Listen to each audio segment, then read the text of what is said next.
wale wanasiasa wamekuja kwenda Ang'ata, mbona hawa hawakuji hapa Longorian kutafuta wenye shamba? Mbona wanakaa tu huko na hawakuji hapa kusikia shamba ni la nani? Na sisi tunasema mchana kutoka asubuhi mpaka jioni, from January to December, you come from north to west, south to north, the land belongs to the members of Ang'ata Barrikoi Farmers Cooperative Society. On the implementation of the consent order and subsequent chaos, the consent order directed the land registrar, the district land registrar and district land surveyor to implement the allocation within 30 days. The allocation of the 1,500 acres that the society ceded to member number 8 to 88, as we had stated earlier on.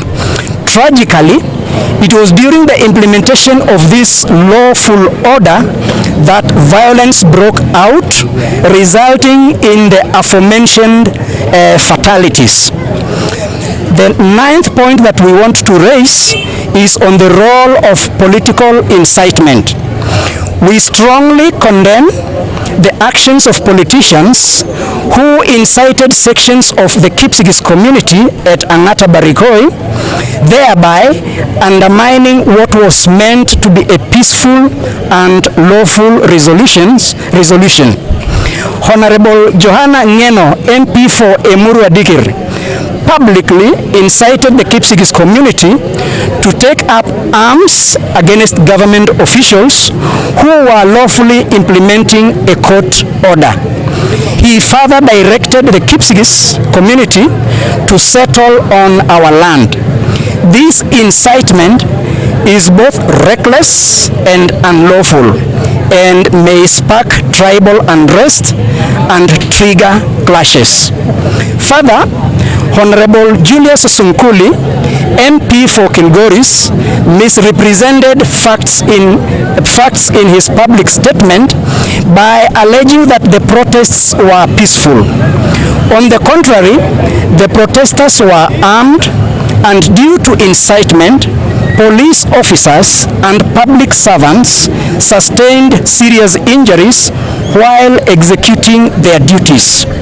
The arrival and involvement of a group of Kipsigis politicians from other counties in Kenya who assembled at Ang'ata Barrikoi and made provocative utterances is further evidence of the organized incitement and political meddling in a legal and judicial process.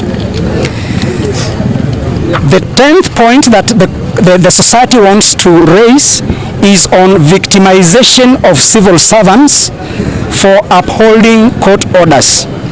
The society is deeply concerned by the growing trend of victimization of government civil servants who are simply fulfilling their lawful obligations in implementing a judicial order.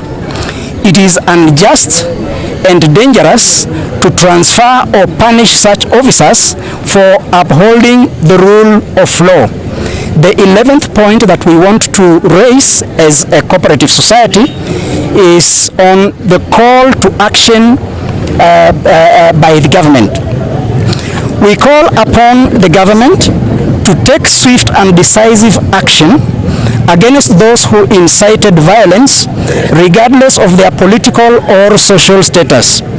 The integrity of lawful land adjudication processes must be protected, and those who seek to disrupt peace through incitement must be held accountable.